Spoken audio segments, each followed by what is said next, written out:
We were gonna do something in a pattern.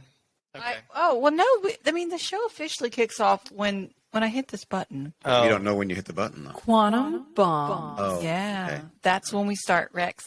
Welcome everybody to episode number 8. My name is Beth Hagendorf, and you're listening to Quantum Bombs. You could check us out at quantumbombs.com. You can support me and find me on my YouTube channel at Beth Hagendorf, where I talk about spirituality explained for the average Joe. I'm sitting here with 3 lovely gentlemen around me. Rex is fluttering his eyes at me. So today's podcast, if I could pick anything, I'd like to talk a little bit about all the fun sex of Christianity. I didn't say sex. I said sex, which is like really hard to say. It's SECTS. So yeah, Rex is a member of the Church of Latter-day Saints. Church of Jesus Christ of Latter-day Saints. You can say it real fast. Formerly known as the Mormons. Yeah. So we're going to talk to Rex about that a little bit today. And then my church is a little funky and different too. I consider myself a believer, and people would ask about it. I describe it as original Christianity. My church is called Self-Realization Fellowship. So that's what I want to talk about today. Y'all, what are we going to talk about? Okay, well, I'm Matt Barnett, and I run a leadership camp out in West Texas called Impresario. That's spelled with an I. And you can check it out at impresariocamp.com. And I like to talk about a lot of things. So I'm here generally because I guess I would be seen as the expert on the explosives, weapons, and the chemistry of explosives. But my interests vary all over the place. I'm a big fan of hot springs and traveling the west part of the United States. Anyway, if we're going to talk about Christianity, I'm in the good old South, I'm just a boring born-again Christian. And I'm just here with my friends that I love very much, even though we're all different. And so, Rex, what about you? Yes, I'm Rex. What will I talk about? Well, I don't do anything. My life is behind me. So I have lots of stories to tell about what I've done. Right now, I'm just here. Beth doesn't like those. I know. But they're good stories. But I also had a little show and tell, if I may, because we talked about it so much. Now, when I sold my house, I got rid of so much of this stuff that I collected. And you remember, I have a habit of collecting things. But now, ocean liners, one of the things that they were built for was to carry mail. RMS Titanic stands for Royal Mail Ship Titanic. Well, airships also carried mail. And this is one of my collectibles. Okay, what am I looking at? So I actually didn't follow you. Oh, I'm sorry. Ladies and gentlemen, I'm a collector. Well, last night, but that's a piece of airmail that was carried on the maiden voyage of the Hindenburg. Wow. Oh, wow. So if you listen to our last episode, guys, we fangirled hard on the Hindenburg, and our now new life goal is to have our own dirigible. Okay, so you were saying the Titanic, though, carried mail. I know that it was called RMS, which stands for Royal Mail Ship Titanic, whereas but the Hindenburg didn't carry that, but yet that the purpose of these vehicles were carrying passengers, but was also mail was extremely important. And so that was... Oh, I do see Hindenburg on the back. So it's got the stamps on it. That was the maiden voyage. Now, it was the second leg. That was from New Jersey back to Germany. But Frankfurt. Frankfurt, where the Frankfurt gets its name. Anyway. So it was intended to go on the Hindenburg back, but since the Hindenburg blew up, it burned away. This was the first year. The Hindenburg blew up on its second year. In 1936, it traveled the Atlantic all season long. This actually flew on the Hindenburg on its flight back to Germany, its maiden flight back in 1936. It blew up a year later. But that's what I think is cool about something like this. I mean, you're right here. This was actually on the thing we were talking about. Yeah, it's already achieved our life dream, which is a ride on a dirigible. Is the letter in there?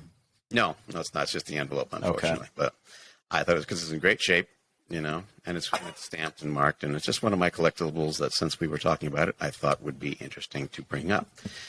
And what do you call a man with no arms, no legs, and a pile of leaves? Russell. What? Oh my God. I was wondering if we were ever going to introduce Russell. We're like, we don't. That was interesting. That was slick. I love. Yeah, very well. Yeah. There's 2 of them here at the table, actually. Man with no arms and no legs in front of a door. Matt. No arms and legs and a pile of leaves. Russell, go ahead. Wow. Yeah, my name's Russell Hagendorf, and if you didn't listen to the last episode, there was alcohol that was consumed, and the folks that are here pledged their life savings to purchase an expensive blimp, and they also pledged to go to the desert in West Texas sometime around October of this year and summon aliens. If you missed it, you may want to go back and listen. We're doing that. And I don't know what we have to do to explain to Russell that a rigid airship is not a blimp. He's unteachable. But go ahead, yes. So, rigid airship. Rigid airship has an aluminum frame. A blimp is essentially an elongated balloon. Okay. And it's much bigger. A rigid airship is much bigger. And what keeps it floating in the air? Hydrogen. Or helium. Or helium would be safer. It would be safer. Why not just vacuum all the air out? Wouldn't that be even better? That's not going to float, bro. A vacuum? He's a scientist. Yeah, like all the air in this room, and you suck it all out. The pressure is going to squeeze it shut. It's just going to fall. But you got that rigid frame to keep the volume. So the reason you fill it with the lighter fluid, other than air, you fill it with a lighter gas, is because it's lighter, but you still have positive pressure. What would be better? You're saying make a bubble. Yeah. But you basically make a bubble that would float up. I don't know. This is. Would it have to have some kind of gas in it? Yeah, talking to this. It's, hey, look at that. You got me thinking here. While we're at it, it was 2 million cubic feet, by the way, of hydrogen. That's why it was such a nice big bomb. So we're going to save a lot of money on our rigid airship by not having to fill it with expensive gas, and we're just going to pull all the air out. And then it'll just float on up. I don't think that works. I don't think that's going to work. I think the weight of the frame and the fabric is going to overcome. I know what you're saying, because if you look in the ocean and the water is dense, and you make a void that's less dense than the water, what does it do? It's a bubble, and it goes up. All right, we can make a submarine then. I don't know. How expensive is this? Because, Russell, you said we pledged our life savings. I would like to think before I die I could buy like 50 to 100 dirigibles. Oh, good. And we actually made a size restriction. It was 200 feet or longer, right? 200 yards. Well, the Hindenburg was 800. Well, I think it was 811. I think ours was 300 minimum size. So, anyways, Russell, I want a veranda. Throwing that out there, my manifestations and life plans are definitely bigger than one dirigible. Well, why aren't these, like, there's enough wealthy people, there's enough Elon Musk, Jeff Bezos is out there. Why aren't these people, like, they have yachts. They're missing the flair. Why do all the ranchers around here have cows and not tanks? Look, they have yachts. One of them would have been like, you know what, I'm going to flex, instead of flexing with a yacht, I'm going to flex with a dirigible. We're going to be the ones who do it. Again, they won't be done commercially, because we discussed this last time, the bad PR of the Hindenburg blowing up. It was such a shocking visual. It doesn't matter that they're safe. Yeah, but no one alive remembers that. I mean... Oh. Are you kidding? All right. Well, I mean. Well, and no one alive even knew. What year was that? Like 1937, but it's a famous video. I mean, it's on the album. I've seen it. Led Zeppelin album, for crying out loud. That's eternal. When we get our Blown Away show picked up and I get it on a streaming network, we're going to recreate it, and the young folk and millennials of today will know. Well, let's teach them about the Alamo while we're at it. Oh, please. Dear. No, another. Let's teach the Texans about the Alamo first. That's shocking. One thing about a dirigible is that there's very little living space in for the size of the ship. For instance, a ship is all full of rooms. It was mostly gas with just a small, very small living section in the bottom of the dirigible. So it's not a great use of space. Have you seen a movie that depicts one of those fighting in World War II? World War One. Okay, World War I. They actually used them as like battleships. Yeah, that's how they. I mean, they were much. That's how they bombed London, was with dirigibles, because the planes were very basic. They actually had a machine gun mounted on the front of the biplanes that was fitted with a special ammunition just for the dirigibles. It had an incendiary part that was designed to ignite the hydrogen in there. And it was still incredibly hard to bring them down for some reason. Yeah. If you brought down a dirigible on a biplane, for some, you were like a hero. And I think wasn't the skin of the dirigible was made from cow intestines? That I don't know. There was a lot of cows that had to die to make those things, and then I think they coated it with aluminum for some reason. You're not joking? Like a cow hide? You're saying the outside of the a cow dirigible? intestine, not the hide, the intestine, because it's very thin. It's like what were prophylactics made of in the 1800s? They were like sheepskin. Unless they later call them sheepskin. But it was an intestine of the sheep, right? I would think so. I don't know. Yeah, so it's a durable material that's very thin.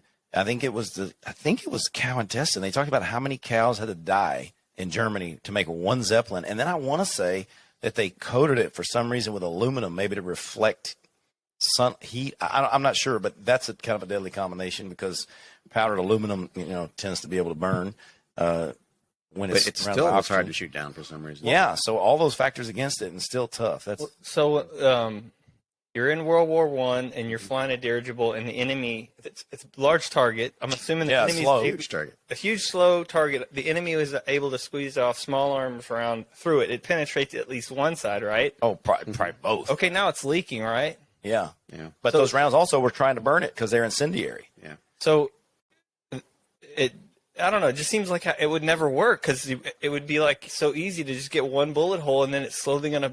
But it did. I don't know. I mean, again, I don't know. Maybe quite there was the history of it. compartments. I think there was Well, compartments. yeah, there certainly were compartments. There were individual compartments. Like the Hindenburg had like it was like 16 compartments. I can't remember. And then also think about this: hydrogen by itself is not going to burn. No. So if the round went in and was burning in there, and there was just pure hydrogen, it's not going to light. It needs oxygen. It's got to have oxygen. Maybe that's what it was then. So it would only burn at the interface. If you look at the Hindenburg, it didn't blow up; it burned up, and it burned. Now it's going to burn rapidly, but it's only going to burn at the interface of the oxygen and the hydrogen. Interesting. I thought about that. But all I know, Russell, is that as silly as it seems like you could bring it down with a small caliber handgun, but they were really hard to bring down, and they terrorized England. Well, and think of it: it's 800 feet long, and there's a 45 caliber hole stuck in it. I don't That's think a the little hole would bitty make a hole. difference. Yeah, because In the it's long not run. pressurized like a plane is. So I don't think actually having two holes on both, like coming in and going out. I don't even think. Well, it was pressurized, but it's just such a tiny hole. Was it pressurized though? Yeah. You know what? Because you could still breathe. Wait, it's not high enough where they needed to pressurize the cabin. They Or don't No, live no, in the no, balloon. it's not. They live in a little container that hangs underneath the. Oh, where you mean we're not partying in this huge party? No, You have to breathe pure hydrogen. No, you would be part of it because Oh. like the Hindenburg. You breathe air, which is just as heavy as the air around it. So Yeah. In the Hindenburg, the gondola below it was just the bridge where they drove the ship. But the actual the bottom of the Hindenburg was where the cabins and the lounges see. and everything I was. see. So that was bigger. The Graf Zeppelin, which was just that gondola. But there was space. There's room to party. Don't worry. And the coolest was the one that had the biplanes that hung underneath. Yes, and that'd they would be just really let it go, and you'd fly away, and then you'd fly back up, and then we'd have lock to onto have it. those. Oh wow, I want that one. that existed in World War I. We had the coolest stuff. These are aircraft carriers in the sky. In the sky, yeah. Well, now that was the Americans. We had a lot of them. Ours didn't do well either though. But we had the one with drop the biplane. I think. Yeah, we need that back. And we need to start dressing like that, too. I'll buy that they could drop one, but you're saying you could land back in it? No. I wonder. Yeah, if they well, could if that catch 'em. thing went 84 miles an hour, a biplane moves slow. That would be about. Yeah, I wonder if they could catch them. Yeah. Well, if they're traveling the same, they just kind of rack I think back we need in, to do some. pull back in the racks. We need to do some research. We need to know more about it. We're just kind of speculating right now. I'm going to do some research on dirigibles. Okay, so a small handgun penetrates it. It's huge. It's pressurized. Let's say at lower pressures, it's still pressurized. A lighter gas at lower pressures, so that gas is gonna escape through the hole, but not quickly. And not only that, once it's equalized pressures, there's nothing pumping air in, through that bullet hole, so it still retains the lighter gas inside, just at no pressure. It'll slowly, through the hole. Right. It's So not it's like a tight balloon. Yeah, so that's maybe why they were so hard to bring down, is because even with a bullet hole, they would just equalize pressure, but the lighter gas would still be inside there. You'd need multiple holes so air would come in and then push the lighter air out the other side. Yeah. He said it what I was wondering. Much better. So there. I'm going to have to figure out what movie. It's a really good movie that has a dirigible, and they have like a machine gun nest on it. Well, they did. They had to defend themselves from the planes. Yeah. Yeah, there's a World War I movie about the aces with the biplanes, right? I think that's it. From the era. Yeah. Because one of the Indiana Jones movies has a dirigible that explodes over Hollywood, but that was set in 1938, so that was complete bunk. They didn't fly in 38. Oh, wasn't historically correct then? When did they first start flying? Yeah, what's that? When did they first start flying? Well, they stopped flying in 37 with the Hindenburg. Oh, so it was historically incorrect because they were flying when they were no longer politically correct to be flown. They were no longer flying, but they had I one crash over see, I Hollywood see. in 38. Indiana Jones is one of my heroes, man. What movie is this? I don't remember. I don't remember when. I don't remember which one. They really only liked the first There's one. only after like that. 3. I know. Then they got kind of crappy after the first one, as far as I'm concerned. but I don't. Okay, Russell, I noticed you dodged what you wanted to talk about today. Besides dirigibles, What did I want to talk I about? mean, did you have any current events you wanted to read us, or I hate it when I throw you on the spot like that? Sorry. Trump's actually running on a two-gender platform, and can a President Trump win, or can any president win on a two-gender platform? I think Rex has the answer. What do you mean? Well, first of all, Trump won last time, so he can probably win again. Can he run on a two-gender platform? I think yes. I think, again, we're talking about the emperor's new clothes. I think more people are fed up with this crap than are going with it. Are you saying that the two-gender platform means that he just believes there's two genders? Yes. Correct. Yes. And correct. saying it and campaigning on it. He's campaigning on that. I don't even give that stuff the time of day because you really are teetering on the edge of insanity. The more you talk about it feels like we're teetering on the edge of that beautiful shirt you're wearing, Make 1984 Fiction. It is a bitchin' shirt. Matt, say something so the camera will flick to it and show it off. Oh, I'm going to do a little commercial for Beth here at her request. This is her shirt. You can get them at beth.tv, right? Yeah, no, but you're okay. The reason I brought up the shirt is because I actually really was thinking you didn't know what Russell meant by two-gendered platform. This is literally the world we're going into, where you actually have to state. I mean, because remember, world y'all are going into. remember 2 podcasts ago, we brought up the lady in Norway. I'm thinking about this because I'm going to Norway in 2 weeks, who went to jail because she didn't. Because I think she stated there was only two genders and men can't get pregnant. So yeah, this is the world we are moving quickly into 1984, where there's double think and double talk, which is you say something and the opposite is true. That's the loudest people saying that. The vast majority of people are not that insane. Well, that's what I'm saying. I think a campaign on that would work. Yeah, hands You know, down. the ones who are in the street burning buildings are loud, but the majority is sitting at home going, let's just vote. It should just be, when I think about the double gender and the who can get pregnant, I just want to vote for the party that can keep us alive medically as a doctor. And obviously we know the obvious, like my intestines are female. So, you're working with that, and your intestines, all y'all's are males, and we know you aren't getting pregnant. Yeah, our intestines it don't matter, I don't think. We don't have ovaries or She meant organs. organs. But I Okay. Our intestines are the same. If I ever, You They can make a turd, not make a turd. We both have turds, but you could have a baby, and I could not. But that doesn't come out of the intestine. You're right. Thank you for clarifying, Jesus. Russell and Matt. if I ever have to serve time Yes. in jail, well then I may identify as a woman because You should. The Yes, guy because you in get California, put into jail with women, and Exactly. you can get them pregnant too. which is a mystery. Oh, But that's you can right. do- No, I think There they've was a had story about 2 that, to right? 3 women in jail get pregnant from the man who the woman who identified as a woman. yeah, I'm not trying to dead So he was a shame or lesbian. dead name that person. don't dead name them. he's just a straight dude that just he was a woman. He went to I would totally do that. And then he Yeah, had plenty of stuff to do while there. right. I bet he was in high demand. Yeah, I'm a Actually, total I didn't woman. even think about the women wanting him. I just thought about him throwing himself or forcing himself on women. No, are you kidding me? That dude could just sit in the corner and wait. Wow. No, you're probably right for the women in there that are doing life. But here's for another argument, though, you see, because there's a lot of guys in the men's, jail having sex, and none of them are getting pregnant. So maybe that's not possible because they're really trying hard. Yeah. They're really trying hard. One thing, if America decided it's going to become woke on transgender is like Southeast Asia. Seemed like they've had like the lady boy thing. Like that's been a reputation they've had for a long while. Like they haven't seemed to have any problems with it. They're just a part of the society. No one's virtue signaling about it. But they're not actually saying they're female. They're just ladyboys. They're just effeminate men who dress like women, right? Well, no, They even have it in the name correct, lady boy. No, they will. Some of them will try to fool a straight man that they are indeed a female. Well, they'll try to fool them, yeah. And Russell spoke cautiously and clearly on that only because he knows, not probably by experience, but because you've traveled there a lot. No, I mean, some of them will, some of them. Throw my brother on the bus. Well, so you're saying you get fooled, Russell? Really just sounded like he's speaking from clear experience of like many bros, Tell us about lady many boys. hostile I conversations. will say, if you look at their hands, to me it was always obvious. Their neck, the Adam's apple. Does that ever give it away? No, well, not to me. I mean, I feel like you can have that shaved down. Like you can have, yeah, Ouch. but they're the women there are really small, and so if there's a taller lady, you may look at her hands and be like, no, I don't know. Got some big hands. In the telling, he always knows. Now we don't know what actually happened. So it's always okay. Interesting. But what I always found interesting about that whole thing that they got going on is like, you can have a guy like me, but you can't do this. You need to just decide you're going to be like, what they are is biological male, and they're probably don't have enough money or resources to do anything to their to have the chop or anything. So they just dressed in a certain way, and they look and play the part of a woman.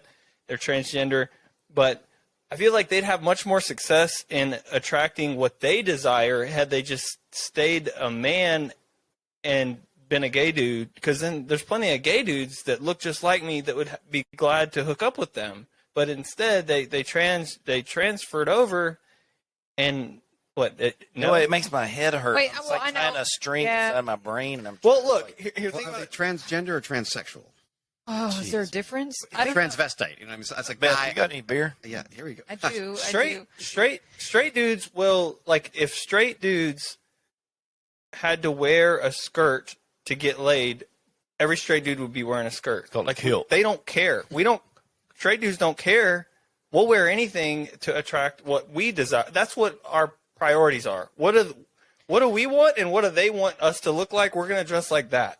So what I'm simply saying is, am I not right? Like I definitely never dressed that way. Ask any girl. I never dressed for the women. I think you never. He's making a point. I know what you're saying. I don't believe you at all. Like you can say that all day long, but like you dress and put yourself together in a way that looks attractive to the females that you desire females. Well, you gonna deny that? Well, I think it looks good because I like it. Looks good. Yeah, like my boots every single day ever on an old white T-shirt and blue jeans. I don't think chicks dig it. You wear shirts from Beth.tv. Oh, yeah. But that is actually true. I'm sorry. Yeah, chicks dig this, Russell. That's why I'm wearing it. Matt specifically actually likes to dress. He's not military people, but he likes, because the military looks clean and disciplined and well, like their mind is clean and put together, like your life should be. He tries to dress like that. Yeah. Which makes sense. But back to what you were saying, Russell, were you just saying that if you were a lady boy that was your desire was to sleep with men, it would just be just way as easy easier to remain a male-looking dude? No, it would be way easier because there's way more gay dudes that would be willing to hook up with another dude looking like a dude. But as soon as they transition to a girl, they're like, well, I don't know, this isn't what I want. The gay dudes just wanted a regular-looking dude, not that looks like a dude, not a. So there's a reason why they dress up like that, and maybe we should get more cultured and interview one or something to know more. Well, it is kind of, because what are you going to do if someone fools you and you're in the bar and all of a sudden you get back to your room and... Yeah, I mean, do you look, go... what's there? I wasn't expecting that. Oh, I'll be dang. I guess I'll go anyway. I'm halfway here. Yeah, actually, sadly, I'm not that drunk yet. Yeah, a lot of them sadly get beat up at that point in time. So, well, you laugh, but yeah, well, I guess in a way it's deceitful. It's scary. It would, let's see. So I like men. So if I met a guy I liked, and then we were somewhere, I wouldn't go home with them guys on the first night. So we're somewhere appropriately in public, but yet private enough to maybe cuddle and kiss. And I was like, wow, you're a woman. Yeah, I guess I'd be real confused. And well, I don't know if that would ever happen. Wait, so she'd have to look like a real beefy guy. I don't know if I've ever met a woman that looks like a beefy guy that I would want to kiss. You ain't been around. Oh, but yeah, I guess I'd be mad, but I wouldn't be violent.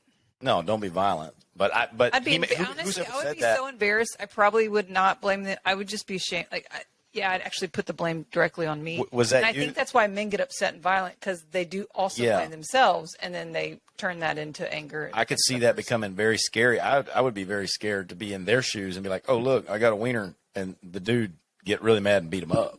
I think that's real possible. And the most recent story I heard about this was, let's go back to Brandon Wall, the son of this guy, who was doing a job in Guam and was in a bar, and a guy who was obviously, he was a girly boy and was hitting on him, and he just politely, Brandon, you guys have met Brandon. He's the nicest guy in the world. Yeah. Very politely said, sorry, I'm not into that. And the little guy got just pissed and angry, and it's like, dude, I'm not into that. What can I do? And they get rejected and angry. Was he at the wrong establishment that kind of you go there for that? And so he's like, dude, what are you doing here at this bar? He thought it was a Christian bar because they had the Ark and the Covenant. They had the Ark and all this, and the rainbows over the front. It was cool, but all right. I don't know how much longer we should stay on the topic of discovering that people have penises. Did you want me to talk about the manner in which? Back to Trump, please. Yes. This all started with Trump. Wait, I got a hot spring story about a gay guy. I mean, no, I'm just kidding. I actually do. But this all started with Trump's campaign. Mm-hmm. And we had from Trump to two girly genders. boys. Oh yeah, under the table, real sly. So this is literally becoming a booze podcast. Beth, did you want me to talk about? Sorry. Okay, so this is episode 8. In the first 5 episodes, we didn't drink. And then my brother's like, guys, we should drink, And we're like, all right. And so now this is so now we finally drank for 2 episodes. And now my brother's like, we've turned into a drinking podcast. Well, no, but what is you can't not drink? I've never admired people who can't not drink. And that's something I've encountered here a lot in Texas. Okay, I'm only you can't go from the house to the store without having a beer. Not when you're super tired and I just need. Could you be on this podcast and not drink? How do you do it? I'm here. You can't Mormon. drink when you're running a spirituality and higher consciousness podcast / YouTube channel because alcohol is a low consciousness, low vibration, unhealthy substance. Absolutely. But since we're talking about girly boys and not spirituality, bring out the booze. Pretty much. Well, did you want me to talk about the apps that our listeners listen? Sure, please do. I did actually get myself on Fountain. So so if you're listening to this right now on a podcasting app and you're not making money, then you're losing money. Because if you're listening to this on Fountain, you can be getting sats streamed. You can get Bitcoin streamed to you for listening for every minute that you listen. So from whom? Yeah. So what he's saying, guys, the is platform get paid to listen to any podcast. Get paid to listen to Quantum Bombs. If you're just listening on Spotify, you're not getting paid. Download Fountain, and you can listen to Quantum Bombs and get paid. I know you can do this because I do it myself. You don't even have to be there, right? You just turn it on and walk away. That's true. Or but multiple devices. No, that's not. Well, they're going to go back to one email. I mean, I guess you could scam it with multiple emails, I guess, but they do limit you out on time. So I don't know. After so amount of time, you're going to stop getting. But it refreshes every day, so the next day you can go back and get you some more Bitcoin for listening to a podcast. So they pay you the yeah. So they're trying the economics of it is hard to find out, but my best understanding is the platform itself is trying to get people on board. So they're literally paying people to listen per minute they listen on the platform. But not only that, they're incentivized recruiting. You can 4x your sats per minute if you recruit someone and send them a referral link. Then you can get even more sats per minute streamed to you. Yeah. It's like Amway. That's a great back incentive. to the satoshis, Rex. While Remember you're how at you it- said that we're going to break up one day when we're dividing up our satoshis Absolutely. from our podcasting? The seed for our death has been laid with Satoshi. While you're I'm on your side. But while you're slinging satoshis around on Fountain, you could stream some our way as well. So when you're streaming, you actually have 2 little streaming circles. One of them's incoming, and the other one could potentially So be. now you're speaking to the listeners, you're looking at me, but you're speaking to the listeners because I don't have any Satoshis. Rex, we got to get you off zero. Okay. And for those that didn't hear the last episode, satoshis, guys, are little mini bitcoins. They're like, pennies on the dollar. Satoshis are pennies on the Bitcoin. So if you have 100 million satoshis, you have 1 Bitcoin. But Rex, before or when the internet was up and coming, don't you wish you would have invested in 100 million? 100 million satoshis in a Bitcoin? So a Satoshi ain't. Good Lord. Okay. Well, Yeah, but a Bitcoin's like 30 grand. Right, or right, 20, right. Okay. 23 grand, whatever. Okay. Yeah, so back to Rex getting off zero. Mm-hmm. Don't you feel like maybe you should have diversified your portfolio just a little bit, when the internet was up and coming, maybe just invested in a couple internet companies? Oh, sure. Well, Such as Amazon? And Matt has been talking to me about Bitcoin for, 2 years now? And, yeah, it just baffles me. And I'm one of those people that will die poor because I didn't buy Bitcoin. So what's it going to take to get you off zero? I don't know. I mean, first of all, I wouldn't even know where to begin. Oh, well, I could here, I can be that person who's listening who needs to know how to get into Bitcoin. So tell me, Russell. I could tell you what not to do. What I Download the Fountain app and listen to Quantum Bomb. But then where does the Bitcoin go? It goes on your wallet on your phone. I don't have a wallet on my phone. Well, You can install it on there. The Fountain app My phone's in a wallet. is a wallet. So the podcasting app will be a wallet. That's not a good one. You've already, Yeah, I when like you need life to good be simple. wallet. Yeah. First, get a phone. You have a smartphone? I do. I have an iPhone. Russell, but- you want it? Oh, sorry. I wish I had a flip phone. I want life to be simple. I think phones should hang on the kitchen wall. I hate that you carry them with you. I mean, You wanted me to should do tell our this. listeners what happened to my Bitcoin. Yeah. So Oh, it's a good warning story. you know, I've been scammed before. But stories. in the crypto world, when you get scammed, it's embarrassing. You don't want to admit it, but you need to tell people so that way other people don't get scammed. I didn't get you learn from- scammed, but I just got simply bad. What is it called? Bad protocol. Bad. I was lazy actually, so I didn't want to move my Bitcoin that I was trading into a hard wallet. Is that our hot or cold wallet, Russell?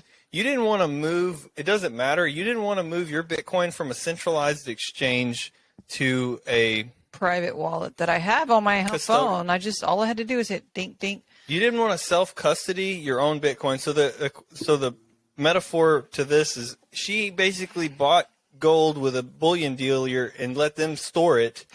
Perfect Instead of example. and then now they owed Beth gold, right? Yeah. I mean, she didn't physically have it. She technically owns it, but really in reality they just owed it to her and they had possession. And then now that company went bankrupt and they're like, "Well, sorry, we can't get it." So had she taken delivery of the gold and actually, buried it in the ground, put it in a vault, or got a third-party storage, something like that, well, that would have been a self-custody solution, and that's when you can do the same thing with Bitcoin. And she had hers stored on a Voyager Digital, which it sucks because I really like the app. I actually did quite a bit of research. I shouldn't say app, I should say company. Yeah, but that's okay. I had Bitcoin and Ethereum and embarrassingly some Doge. It's embarrassing to admit, but I ain't selling until it comes back up. Donkey coin. Anyways, donkey coin. so what? Dog. So what happens when? So put your crypto in your own personal wallets. But I was kind of actively. Well, I wouldn't say. Actually, I was hodling, so I don't know what I was doing with it. Wrap it up. Sure. Thank you. What was it? Where was I going with What's it? hodling? Holding on for dear life, meaning I had no plans of selling. I was actually you, just Matt. accumulating every time on the dip. I guess I'm still a fan of Voyager Digital, so they're planned for everybody. They that stole had- all your money and you're still. No, That's good to know. Well, She'll take a lot of abuse. so I know how much crypto I had. I know how much it's worth, and they're going to give some of it back in the crypto, and then some of it will be new shares in the new company they're forming. And August 4th is a court hearing about the company they're going to merge with. I got to plug in my computer. Oh, dang. Hey, this little moment while she leaves like that, I'm looking forward to going out to West Texas with you and letting you shoot some cool guns, man. Awesome. Yeah. Have you been to the ranch? No, what are we going to shoot? We're going to take the 50 out, the Maw Deuce, the belt-fed 50 cal machine gun, and we're going to take some other crew-serve machine guns. I want to take the mortar out there, some sniper rifles and grenade launcher, all firing live ammunition. I mean, the shit that blows up downrange, not no chalk and stupid shit like that, but something that goes boom downrange. And we're fully licensed for that. But it's going to be fun. I think you're going to get a kick out of it. And when we get the live gun working in our tank, we're going to haul the tank out there, drive around in the tank, and identify targets and fire explosive rounds at targets. Now, that's cool. Once you get that going, do you feel like maybe you need to virtue signal by donating that tank to Ukraine for them to use it? That's never crossed my mind, and no, probably not going to happen. I think there's plenty of things that need defending by the ranch.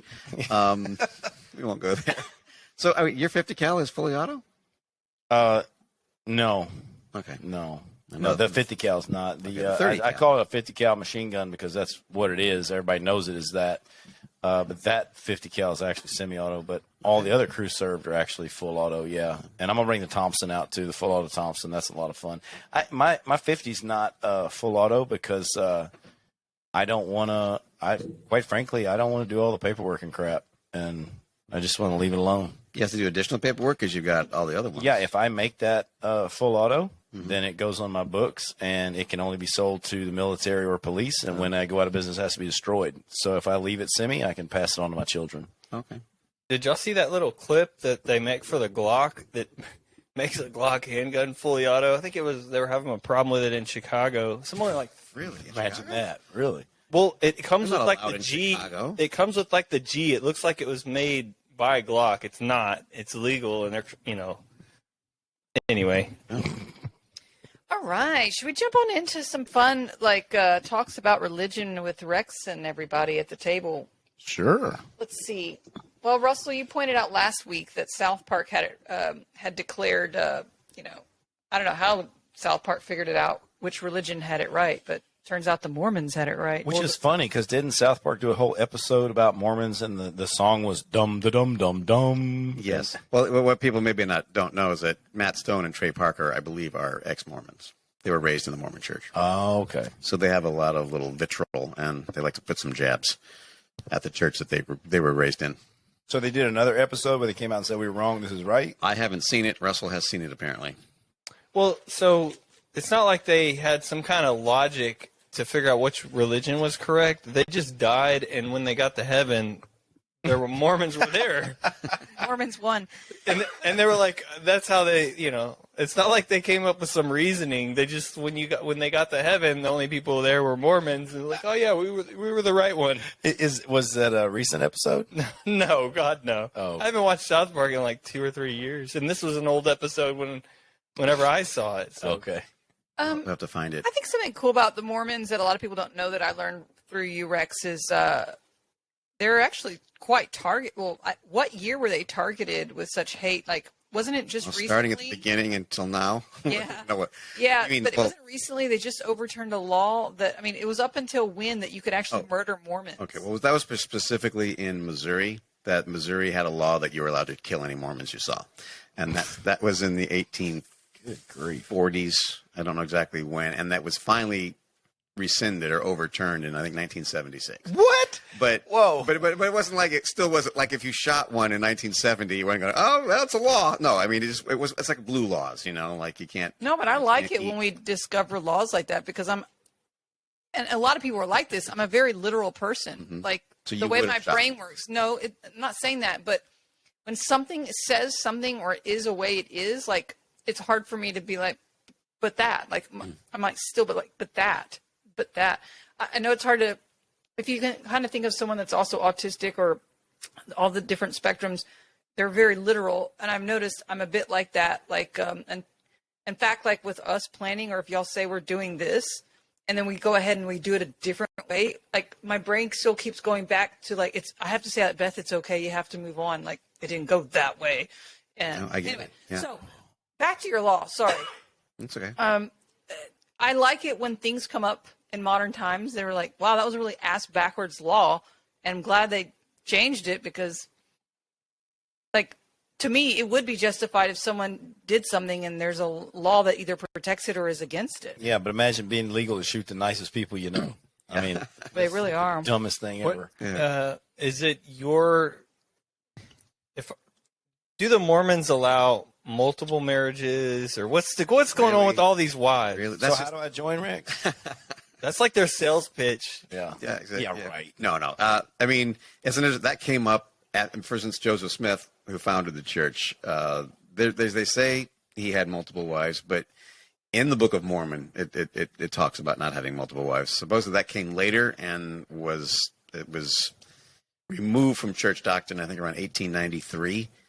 No more polygamy since 1893. You'll find why are you grinning? Wow, it's a fascinating subject. Well, it's the fact that you'll find, for instance, out in the desert, there'll be these communes, and they claim to be, but they're like West Texas. Yeah, well, no, not quite, but it's the Mormon equivalent of legalism, that they like the old doctrines, and they'll have like sects that have multiple wives, but that's not recognized by Salt Lake. So in one of the latest Rogan podcasts, they get into that, but they always refer to them as like the Mormons. But I mean, They do say they are like a subgroup within the Well, Mormons. they would claim to be, but they say they're not recognized by the actual Kind of church. giving you guys a bad name because Yeah. some of them have like 70 wives, Well, and they give their 70? and they're giving That's a their player. they're giving their daughters away when they're like 15 for Well, marriage. you people who call them Mormons are giving us a bad name. Well, I don't think I think every single religion or most religions have the many different sects that kind of branch off. Perfect case and example is Islam. Like majority of them are peaceful and they don't actually believe there should be death to the West. But of course, there's a large portion of them that thinks that death to the West is part of their doctrine. I There's think a Rex large has part of the Muslim sects that think that multiple wives is part of their doctrine. Tell us the story, Rex, about the town square where people say it's peaceful, and the 17-year-old boys. Oh, what I talk about? The I homosexuals, mean, it's people yeah. don't seem to realize. They always say that it's just example. You gotta keep your eyes open. There's me. I need to go right to the point.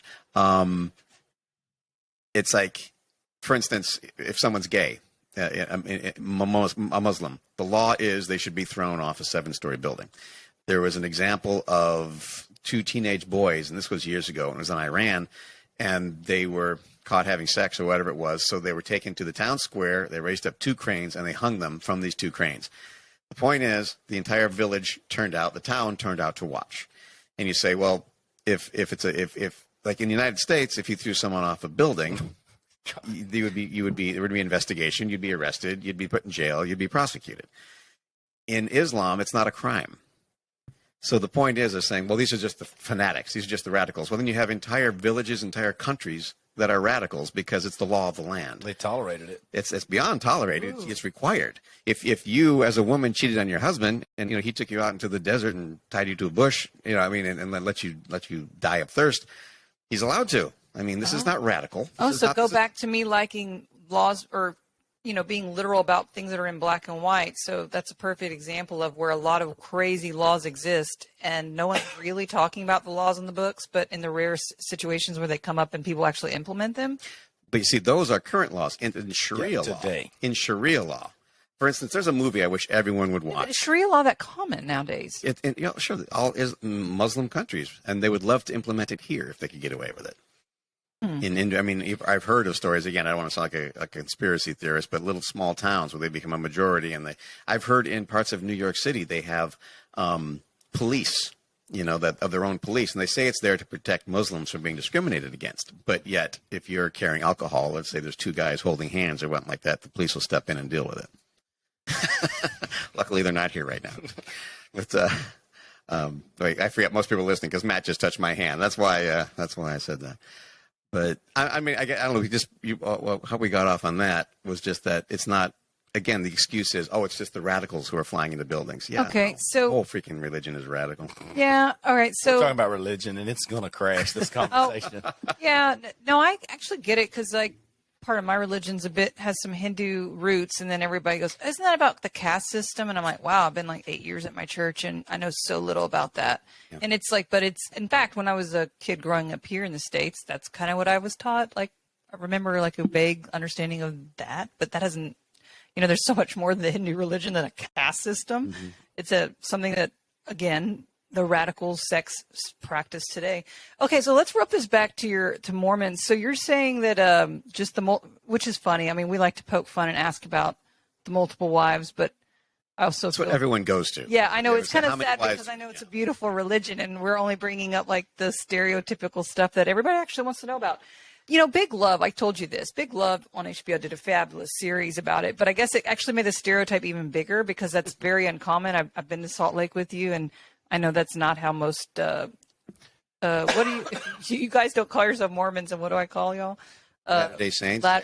You Latter-day Saints. Yeah, that works. Yeah, no, you are. Member of the Church of Jesus Christ of Latter-day Saints. Mormon is so much. I know it's a lot easier, and it's funny because it was church. Yeah, I shouldn't be here today. This is Sunday. We're recording this, and I'm surrounded by beer. So.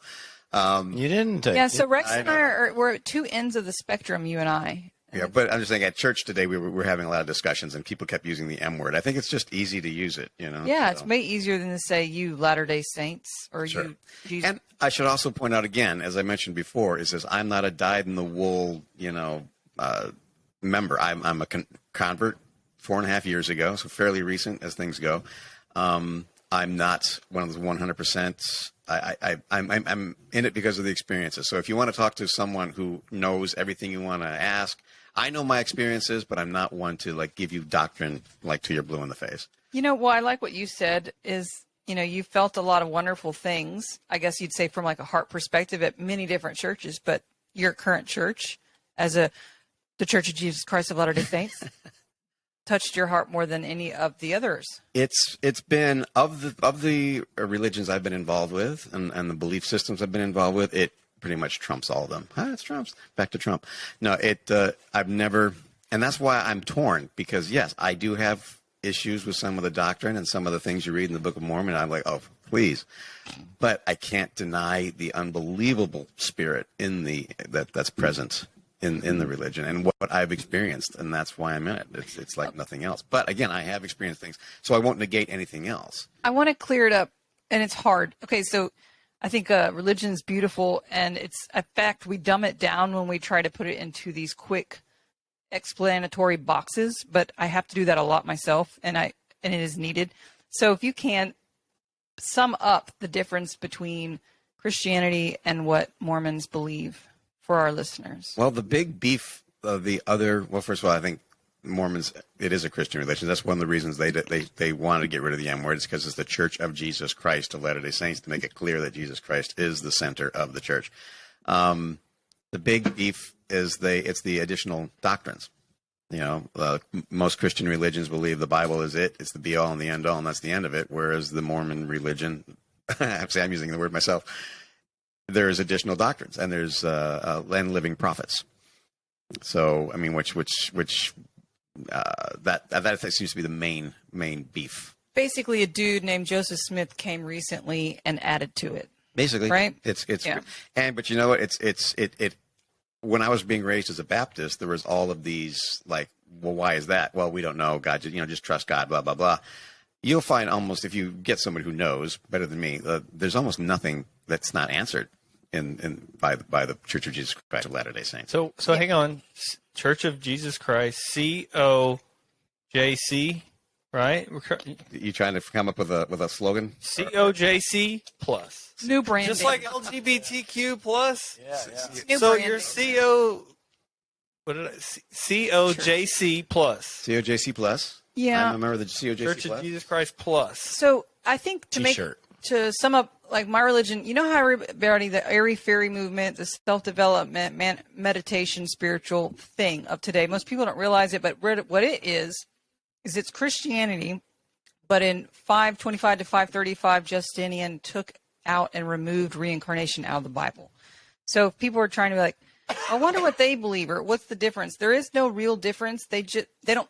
Well, first off, half of them don't even know they believe that. But for those that actually like go to an organized religion like I do, or practice and study it, we believe that reincarnation was moved out of the Bible. And so, anyways, we consider original Christianity before things were changed by Justinian's realm.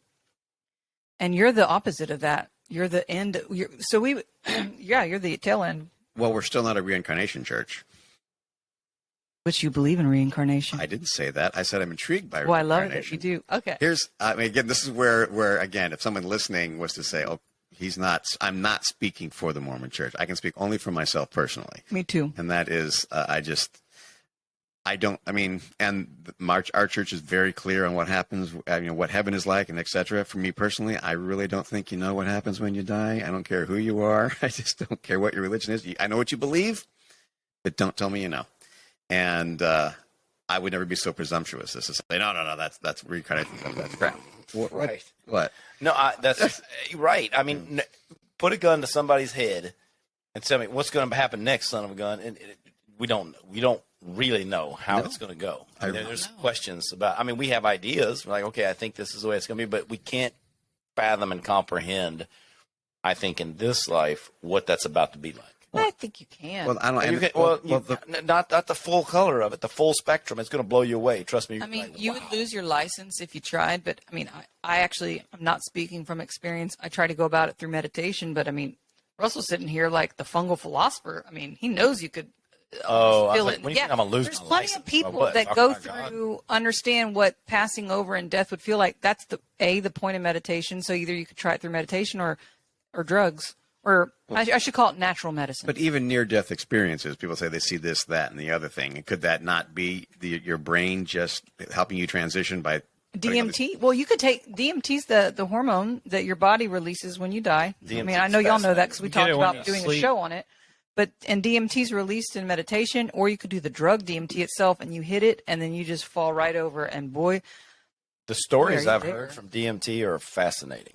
And You're I there. think You're in the astral. it's almost like from a chemistry standpoint, like it's that little window of in between of reality and this other realm, because people have told stories of taking DMT and then waking up and they're like, I lived a life that was 75 years long. I had a wife and kids. And they're like, dude, you were out for 15 minutes, but Really? they lived like a life. And I think that's fascinating, because what is eternity? What if as you died, DMT is released and you have an eternity, and then it's gone? And for us, we're like, well, you died and you get cremated and you're gone, but your experience was eternal, let's say. But then I think about somebody getting blown up instantly. Obviously, the line of work I'm in, and I thought, well, crap, how's that work? Because the DMT didn't function that fast. yeah, It One- might. your 20,000 souls for the actually, second. Jason. I mean, my church has talked about that. Souls that don't have time to travel up and out of the spine, and they're left here in this dimension. Is that what happens? No, because Yeah. it's funny because just 2 days ago I was doing some demo, and I was capping in to the explosives, and I thought about this. I'm going, all right. I said, if anything happened here, I would not know it. Right. But I said I'm hearing the machinery running. I'm hearing planes. So I said, I bet it would be suddenly just peaceful and quiet. And my first thought would be, oh, Matt's going to be so pissed. Oh, God. But the paperwork I'd have to deal with. I know, but I was thinking about that though, because I was literally, I'm sitting there next to 35 pounds of high explosives, and I'm putting det cord on it, and I'm going, I'd be gone. But I'm like, it would just be so instantaneous. What would that be like? You know, we'd go to the junkyard and we would do a Rex seance to push you into the next dimension, the astral heavens. Maybe I want to hunt the junkyard. Because you yeah, that's kind of funny because you have so much history there. I wouldn't go naked in the junkyard anymore, because I know you ghosted me out there. Get shy against. Did you hear about the car out there? Oh, that's a crazy story. Oh, that car that had a ghost. Hold on, it's a colloquial story, Rex. We don't like those. Well, I'm gonna tell it, Rex. This is cool. Well, I mean, no, this was a guy who used to work at the junkyard, kind of a spiritual fella, and he was out there and he was working with cars. There was a car that had come in recently from an accident, and he heard a voice say, "Where am I? Is anybody there?" And he found out that this was a kid. He was about 17 years old in a head-on collision, died instantly. And he wouldn't go near the car. And what he did was his mother had recently died. So he prayed to his mother to ask her if she would help this kid move on. But, I mean, that kind of stuff. Wait, happens out didn't there. you say he thought it was coming from the radio, and he checked and there was no battery? He in did the think car? he did think it was from the radio because it was a very clear voice to him. But Yeah. then when you get what actually the voice saying, "Where am I? Is there anybody there?" is exactly. I mean, it was so quick. It was his spirit in the car still. Apparently, he didn't know what happened. It was just that this, because he hit head-on collision really fast. And I think about, that junkyard. I bet there's all kinds of folks hanging around. That might actually make me overcome my spina bifida and piss my pants again. That would be Have good. you heard that? That would be great. But I know how we got off on that. But anyway, because talking about blowing up. Well, But, yeah. Well, he was talking about which I mean, we've had hours-long conversation about if we could feel death at this in this lifetime or what it's like. But I do think, I guess that's kind of what the West is missing is, I mean, in the Bible it says, I die daily. And I do find it interesting that we as human beings, if you just sit down and you're still, I mean, there's a common phenomena that every human being, no matter what side of the earth you're on, if you close your eyes and you look up at your forehead long enough, you literally will all see the same thing. You'll see a gold ring with a blue background and a white star in the middle that, which the star is very symbolic to the 5 points on all kinds of stuff in life. But I mean, we can't deny these things in science, right? You could even travel down the sucker, but no one wants to sit still or be quiet that long. And then also, let's just say we don't have to go as far as talking about the spiritual eye. If you just sit down and you're still long enough, your consciousness changes. And people are always like, okay, you hear that word a lot, consciousness, but really think about it. What is that? Okay, well, we only have 5 senses in this sensory world we're living in. What does it feel like to hear and touch, right? And a good way they always talk about it is, well, you're aware you have a nose, right? And you're attached to your body. Well, imagine no longer you are, and now you're floating. This can be felt in meditation. Actually, a lot of people feel it early on even. I mean, you don't have to be a saint, right? It's all karmic and depending upon your devotion and thought process and how chill you are, right? Like a lot of different measures. Anyway, so I do feel like I say the West because in the East, they know that you could be buried alive. They know that you could live on cosmic energy. They know that you don't need to eat. They know that you could teleport. They know that you could talk like radio beings on the other side. And y'all people listening to maybe thinking I'm crazy, but like this shit's all out there. They're doing it. They're talking about it. It's documented. Russell even, I felt a little silly. My brother turned me on to, what was that documentary where they were using their consciousness to read? Kids could read blindfolded. People could go to the store and do all their shopping blindfolded. They were using their consciousness to do it. What was the name of that documentary? It might be Superhuman. Yeah, Superhuman. So, you know, we could do a lot, I guess. So we shouldn't cut ourselves short. Grocery shopping blindfolded. Yes. You could totally do it. You'd be like, I'm looking at ketchup, but I don't want I want the ketchup without the fake sugar, and they could grab it and. Well, that was in the documentary you're saying? Yeah, but it's a good opportunity for you to hone your your senses, your sixth sense. So when you go grocery shopping, if you're not doing it blindfolded, you're kind of missing out on that opportunity. Can you imagine what my basket would look like? But you could read a whole book too. Like you could say like, oh, well, they're faking it because they knew that grocery store. Well, then put a book in front of a child and they'll read the whole thing, or they could go bike riding through traffic. Like there is no doubt. I don't think anybody alive that has eyes open to this world can deny that there's things that we don't understand. Of course. I mean, it's blatantly out there. Who was? Well, the Eastern religions are at least aware of it and are. I know, okay. And that's what I like about Beth and I. For those who don't know, Beth and I are good friends, and I come from down home south, area, and so people would say, "Well, you're just what you grew up with. You're just a Christian because you grew up there," and that's not really true. I mean, I've reflected and had my thoughts and asked my questions, and I've come back to what I believe. However, I'll say that Beth and I have some really good conversations sometimes because of the stuff she's talking about right now. I can't remember who I was talking with. Maybe it was you, Russell, that was telling me about the experiment with a plant in a room. They took a light that was mounted on a robotic arm that just randomly spun around the room, and there was a plant in the corner. And I saw this experiment somewhere else. We talked about it on a podcast. Yeah, it was on the podcast. One or two. but the light Reruns. would go to it more often than not. It wasn't just random. So that's just one example of many. Like you're talking about kids riding bicycles blindfolded or shopping blindfolded. And the CIA knows this too, by the way. I mean, there's a movie called, Men Who Stare at Goats. And it's actually based on, I don't know how to say a true story, but that actually exists. Our government and all governments in the world are aware that there is another level that we could reach because this stuff is real. I don't know that we were able to quantify it. I don't know if we're able to harness it yet to weaponize it and use it. But sadly, that's the first thing they'll try to do because the next guy is. They already have remote viewing, trying to see like what an enemy, what's going on with the logistics of the armor that's traveling through enemy bases. We've done that. That's like what you're talking about, the CIA or whatever. Mm-hmm. Like that's they were doing that like in the 70s. Well, I like a line in the Bible in Genesis that talks about the Tower of Babel, and God says something very interesting there. He says we got to go down and confuse these people because if they all they're of one mind and one language, and they put their minds to one thing, there's no way to stop them. For God to say that, for me to say that's one thing, but for God to say we better scramble their language or they become unstoppable, that's a powerful thing. And if you want to go down a rabbit hole, I've always thought that the idea of Satan was kind of dumb because I thought he knows that he loses in the end. So what's he doing? But what if Satan knows that if he can get one language world over, one government of one mind world over, that now he could have a force that's unstoppable?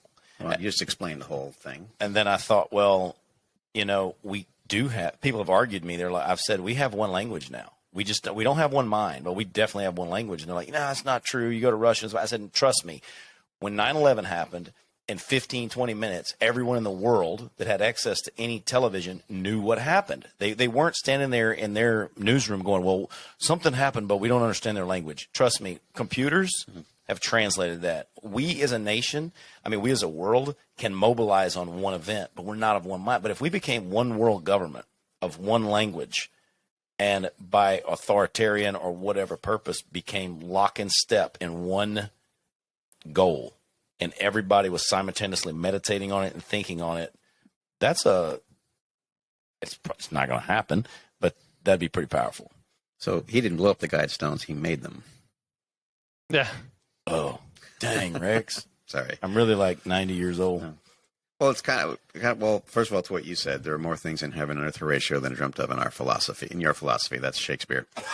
But the one mind, this is where I have issues with religion and why no religion would actually own me is because what if it's just us doing it anyway?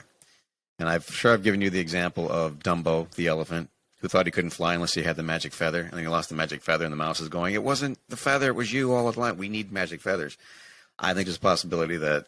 But what? I guess in my personal belief that's actually true, because we are made in the image of God, just like that. Remember, we're all just chopped up and divided into tiny little pieces of Him. So our individual religions are just our ways of getting that. In fact, sometimes when I talk deep with Matt or my friend Lindsay, they're like, wait, so you're saying you are God?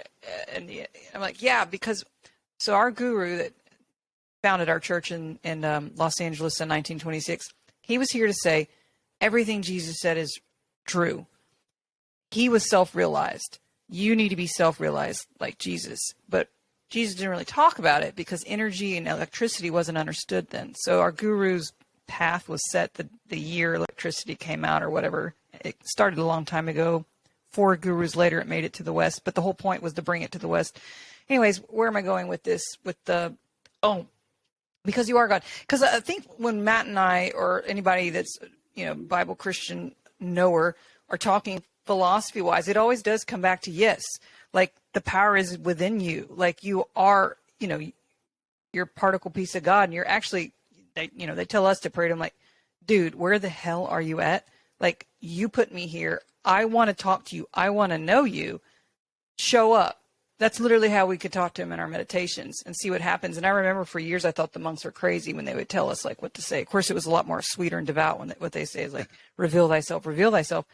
Where the hell are you? But I would actually, I get further, speak for the language of your heart, because again, even my humor to talk to God all sassy like that comes from Him. Right. So, I guess what you're saying is, what if we are God ourselves? And we are actually. Well, in my thought process of it. And of course, see, I want to go back to, sorry. No, it's okay. Oh, I was going to be a mean comment about glory to God. You're going to throw something. Go ahead. I use the example of spiritualism. Talking to the dead and things like that. The spiritualist movement really began in the United States in the 1840s in upstate New York. And it was 2 sisters who used to have seances, and they would summon a deity, and they say, if you're present, make a sound, and it would be a clicking sound and whatnot, and they would answer questions using this clicking sound. That began the spiritualist movement in New York State. Lilydale, which I would love to take you to, it's close to where I grew up, and it's a spiritualist compound. It's beautiful from the 1800s, and they have big seminars and mediums all over the place. The fact is, I've had unbelievably profound spiritual experiences at Lilydale. 30 years after these girls started this, they admitted it was a hoax. One of the girls had like a dislocated toe that she could click her toe. Oh gosh. But by that time it had taken on a life of its own and it became like a religion, even though it was started falsely. But the fact of the matter is I have personally had profound experiences. And so something that was fake to start with is now real. Yeah, I think that was my personal thought, and kind of from my own experience too, with, when you're meditating and you're listening to your thoughts, and then you're also aware of your progress and what's happening, right? Like how much of what's happening, right, in your meditation, it's the possibility of it actually being real. The minute your mind actually commits to this being real, or like I said, like if I sincerely say, reveal thyself, like I'm your child. Like, where are you and why am I here? And I think you hit the nail on the head. That's something we agree on. You are the child of God. Yeah. You are a part of God. And even the Bible says if you had faith enough of the size of a mustard seed, you could say to a mountain, move, and it'll move. And I think that's the basis of manifestation. The question is not, can we manifest? Can we create like God? Are we part of God? The question is, what are we using it for? And who do we give the glory to? Well, I was making the joke, glory to God. That's the Christian in you, I want to point out. Yeah. Because y'all do love glory to God. And that's awesome. So from your religious standpoint, you would not say glory to God. Well, for me, I'm a little bit more cockier with God, but everything goes back to Him. Everything is for Him. Got more but ego. I actually I do tell this to God. It's hard to freaking love you. It's hard, dude. Where are you at, bro? You know. So unless I'm around my church more and around these good stories, you could call them colloquial stories, whatever brings you to God. Like the Muslims listen to the stories about Muhammad and Jesus, and we'll listen to stories about our gurus or whatever. That warms your heart up. So now when I'm in meditation, my heart's already warmed. It's easier to go to Him and love Him. But yeah, I mean, all the time I'm real with Him. But I have to say but look, everybody's hearts are different, right? It takes a bit to soften mine up or whatever. That's why we sing before we meditate. We'll chant, right? Because when we're chanting, all of a sudden we're getting these vibrations in our bodies. And everybody knows that when you listen to music, your heart's open, right? Yeah. So what were you saying? Oh, glory. Of course I do. But at the same time, I don't know. I'm just pointing out that you Christians are very big on glory to God, but I mean, I'm definitely not giving it to myself. Like, oh, I'm amazing. Oh, pat on the back, pat on the back. If anything, I'd be like, thanks. I know. I give all the gratitude to God because I already know I'm in this physical human earth suit, looking all pretty, young and sharp with a brilliant mind with a big mouth on me. Because He wanted me to do this, right? It's your humility that's so great. I know. Thanks. Glory to Beth. Exactly. Well, here's the thing. Maybe just saying, maybe we're all children of God, a part of God. But there is something. There's a power that's far greater than me. I know that. But back to your girls. So I actually think all the scam artists, and this could go for picking up women or scamming people to believe that there's a psychic in the room. It's the moment everybody vibrationally, you actually open a door to it being real. Like once you really open up the door and you're like for me, my life and my everyday thoughts, like shit being real, like everything unseen is seen. Like perfect example, do your numbers, people. I do numbers all day, every day. And y'all know that. Tell God, I know you love me. I want to see it all day, every day in numbers, constantly all day. So everywhere I go, 444, 1212, all day long, every day. Glory to me. It will show up for you. Yeah, and I do. I say glory to me, but only because I know. Only because you denied it at first, but now just own it. Only because I'm having a constant, humorous conversation with God and my friends about this. So, hey, look, at least He's in my thoughts and in my daily life, right? And He loves like you said, my humility. Well, what if all this stuff works because our thoughts make it so? I mean, it's just it's just a simple way. And I thought maybe again, I don't agree with everything my church may teach, and I think maybe it works so well because there's the people in this church believe so much. It's a fascinating thing to think about. It is so complex and deep, but I'll say this. If a sniper was drawing down on your head while you were taking a whiz or at a party, it doesn't matter whether you believe he's there or not. Your head's about to blow up. And God's a sniper. What I'm saying is there are things out there that are true, whether you like it or not, whether it fits in your box or not, whether you want to believe it or not. I'm not saying you don't have the power to manifest and create, because I think you absolutely do. But I think there's a foundation that pricks our ego that we don't want to be. And so it's real comfortable to justify our actions and come up with excuses and reasons and surround ourselves in an echo chamber of people that believe like us so we can deny it. But there's a truth out there, and it's not your truth, and that's your truth. For some things it is my truth. I like things. I like a certain color, or I like going someplace, whatever. That's the things I like. But we're here in this room. That's a truth. It's almost let down that slippery slope that we're having with the whole country right now about what is a woman and what's a man. Well, because I got a dick, I guess I'm a guy. But see, that doesn't mean, so then it just turns real weird. It turns into this, what is truth? And that's what I go back to reality. Well, a volcano is truth. It doesn't give a shit what fairy tale you're living in. When Pompeii blows, you're just going to be a cavity 1,000 years later. Oh, look, he thought he was a butterfly there. You're one of those realityists. But not entirely, because there's so much truth to what she says, I think. And I've witnessed in my life with the manifestation, my life really, I've accomplished everything I thought of as a child. And somewhere around 35 years old, I said, I need bigger goals and dreams because I'm going to accomplish them, because I'm just wired that way. Like I see it and dream it, and I start getting ready for it right then because it's about to become true. So I'd better be damn careful what I'm thinking about, because it's coming like a freight train. And I've always, Beth and I were driving back from California one time, and I talked about I always have this feeling there's a hand on my shoulder that guides me. That was my words. Can I tell them about when you visited my church in Los Angeles? Just after this in 15 seconds. And we were listening to a story about a guy that's a surrender experiment or something. And he said in the 70s, in the older days, they used to talk about it. You were led by the Spirit. They called it the hand on your shoulder. And I was like, I got goosebumps. Like, that's what I call it. I can tell there is something guiding and leading. I've surrendered to it. Go ahead, Beth. Oh, I love, we all joke that Matt's his own church or whatever.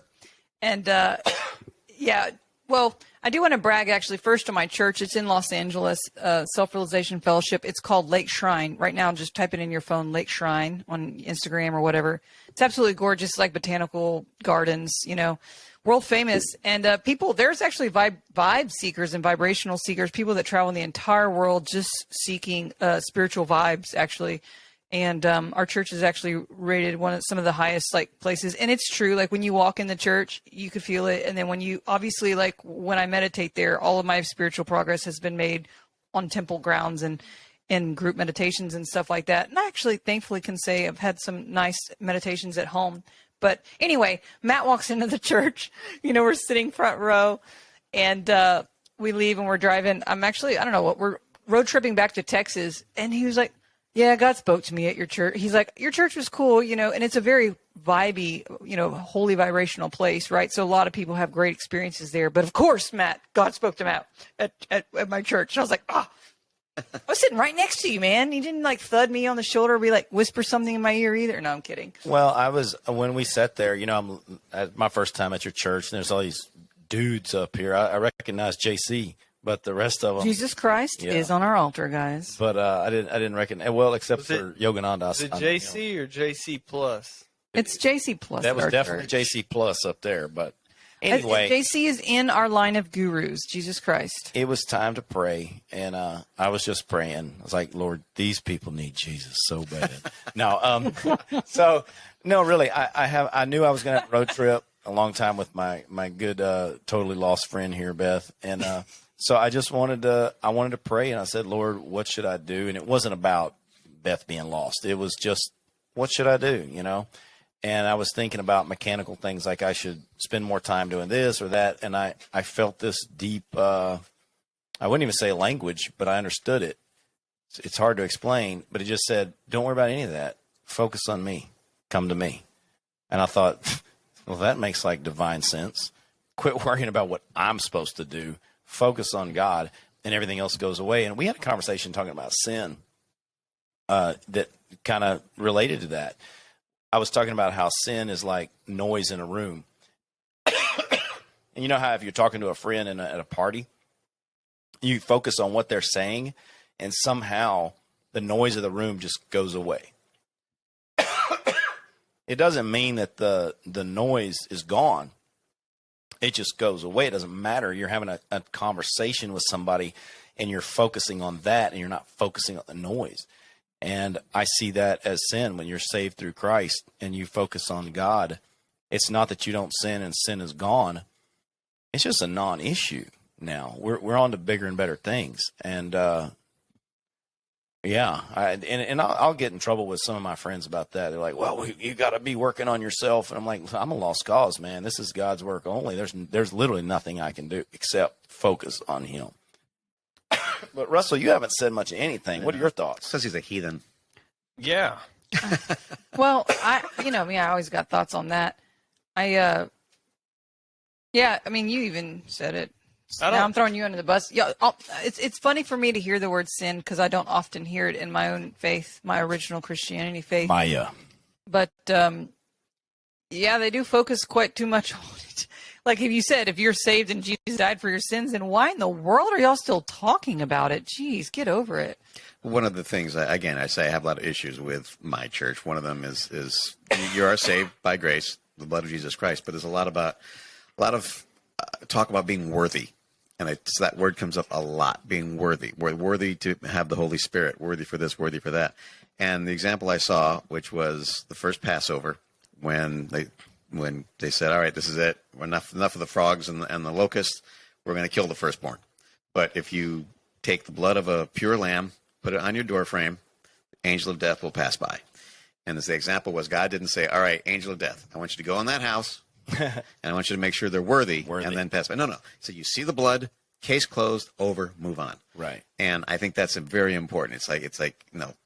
And that's for me, buddy, because I ain't worthy. I think that's detrimental. There's nothing you can do to be worthy. Go ahead. I do think like so much of the common upbringing of Christian thought like that is so detrimentally damaging to someone's success. It's their success in life, their success at actually finding God. Like, I mean, I'm only speaking from personal experience of being where I'm from, raised with the mindset I was taught in this town by my parents and community. And all of a sudden it took me, I did 10 years in LA and I had, a lot of spiritual counseling over the years, but like, absolutely I'm worthy. Let's just go back to made it image of God. There's nothing I can get wrong. Like, I already know, because, and you know this, I'm the biggest critic of myself so much that I've stopped so many amazing things happening to me. Most of us don't get what we want in life because of our deservability factors and that we're not worthy. Our society's nasty at deserving things. Like, seriously, I think our language sucks too. Yeah, we can't receive gifts. We can't receive God's love. We can't receive anything because of that crap that you just said, worthy. So I guess, that's why when I did find my personal church, I did cry. I was super, my whole life changed because everything else I had fed wasn't good for me, wasn't healthy for me. Now I know everything's fine. In fact, it still takes convincing. I'm lost. Satoshis. Are you what? Satoshis. We can receive Satoshis.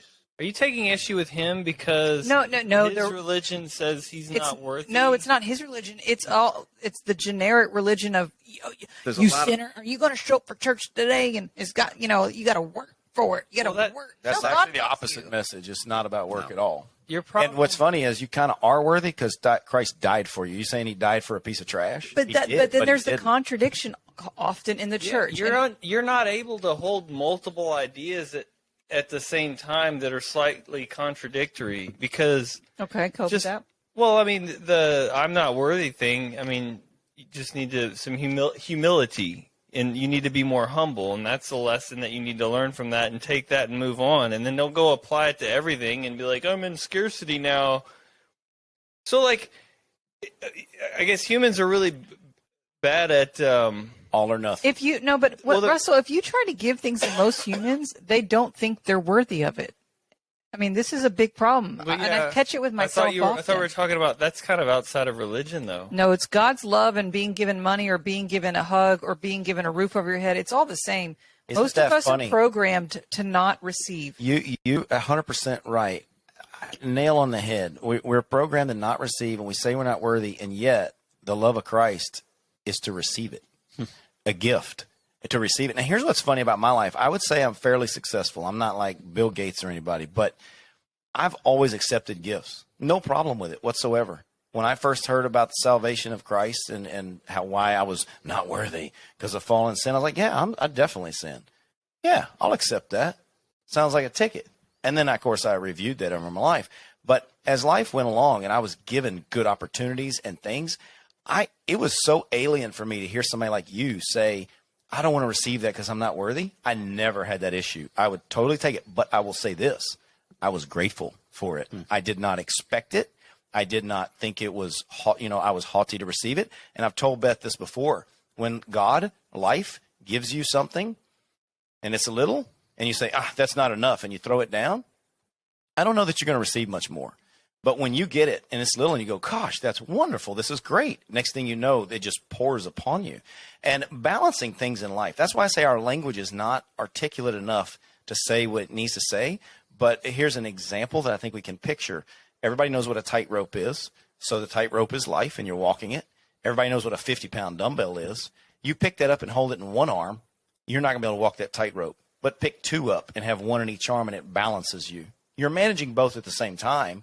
humility on one hand, and on the other hand saying, I'm confident and I'm worthy. You have to have both these things, but it wrecks our brain, because Rex has given us a wonderful analogy, or me in the past, where he said, we're a lot like a dog that watches a man go through a door. The dog does not understand how the doorknob works, but he knows that that man does something and that door opens. But the dog will never comprehend the mechanics inside that doorknob. So our language and our understanding is lacking. But I'm saying it's like making love. It's like surfing. You get into life and you can feel it, and you can feel these things. Yes, I need to be humble, but I need to be confident. I need to be fearless, and yet there are things to fear. Life is full of that, and we're taught that with everything around us in nature, night, day, hot, cold. And yet these opposites, these yin and the yangs, they work together to build a world that somehow works. Because I don't know about y'all, but I don't have to do a damn thing for the sun to come up or go down. It just works. Yeah. Oh, nothing. We're looking at Russell because Russell needs to talk more. Actually, I was curious though to hear. I mean, I'm open to hear your interpretation of the worthy part, Russell. But I think maybe you understand where Matt and I were going with it more. I became a Christian in my 20s again after rejecting my youthful Christian, and then what I found though is that I destroyed my life with it in my 20s. Because I started beating myself up. I tried to be the best Christian I could be, and I was in a comedy group that was doing great, but they told me, no, that's not godly. You need to quit. And I quit, and it was the stupidest thing I ever did. So when I joined this church now, I said, here's something. Yes, I'm getting involved with a Christian church again, but I'm not going to beat myself up. Yeah, Matt and I have said this. I do think the Christians, I mean, look, they're going to continue to kind of talk at some places. I don't want to put everybody in a box, but about sin, and every day do this and do that and don't do that. And my guru, and why I am attracted to my church, I guess, he came to say, okay, but Jesus wanted so much more of that. Like, do you understand how he died and rose in 3 days? Do you know how to talk to him right now? Like, be self-actualized. Understand how you can get to him right now. Like, but we're just too busy moping around going, just talking about things that are really black and white. Like, what is this? Was I sinful then and this and that, versus actually being self-actualized and self-realized and understand how it all works. To experience death before dying is actually living. And everybody really knows that. It's what it breaks down. Before you die, and that's what meditation is. I die daily. We have the ability to stop breathing and to stop our heart. That's why there's so much breath work and meditation. And then you're going, holy shit, here's my little brain, my little consciousness floating above my body. I'm just here every day. You could do it every day if we wanted. We're not disciplined enough in the West. We'll change over the years. But anyway, so that's my thought, is that because I beat myself up so much, it was very healthy for me to find more of a thought pattern and process and religion or philosophy that says I'm just fine the way I am. I need to learn to love myself and realize I'm already fine the way I am and just go to God as is, versus focusing on, Yeah. The whole point is that, I mean, there's the hymn, just as I am. He wants you to come as you are. Yeah. Thank God. Yeah. I like being naked anyway. Any thoughts, Russell? Russell? Yeah. My ghost is around. You're the star of the podcast. I don't know what this is going to be our worst one. You didn't say anything. Well, I mean, I just, I think that, I guess if you struggle with the big questions like, why are we here? Where are we going? What's the purpose of life? All of these big questions. And if you're uncomfortable just not having good answers with those, then there's these, what we call religions, which is like a packaged answer to all of them. Like, okay, we'll answer all of those, and there's different. And you don't have to think. Exactly. Yeah. And there's different religions, different packages, different flavors. Some of them have a lot in common, and I just never found, like, there's so much human in each package. It's just like all human. Like it's a human created, it's human taught, human spread. So you are not, quote unquote, a religious person. In the packaged religion regard, no, I don't have like a package. Here's my like, yeah, no, it's okay. We've been talking about a lot of organized. Christians say they're not that either. That they have a personal relationship with God. So oh no, it's so packaged. No, I mean, I'll be the first to say mine's packaged. I'm curious. We've all talked about our beliefs and whatnot. I'm curious, like Russell, are you, quote unquote, a spiritual person? Or do you have a hand quote, finger quote, like what you are? I mean, do you believe in a higher power? Yeah, I mean, I guess at one, at one point, I would say I was agnostic, but then I realized like people don't even know what that really means, and like saying any term is actually bad because people don't. They're not.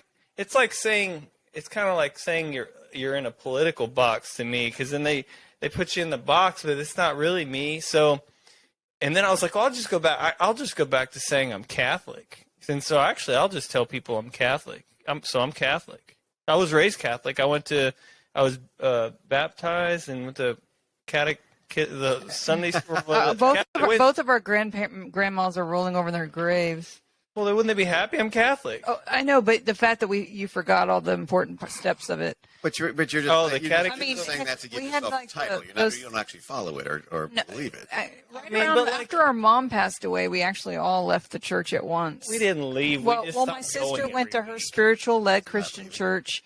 I was found mine when I was in L.A. Russell's, I don't know, Russell.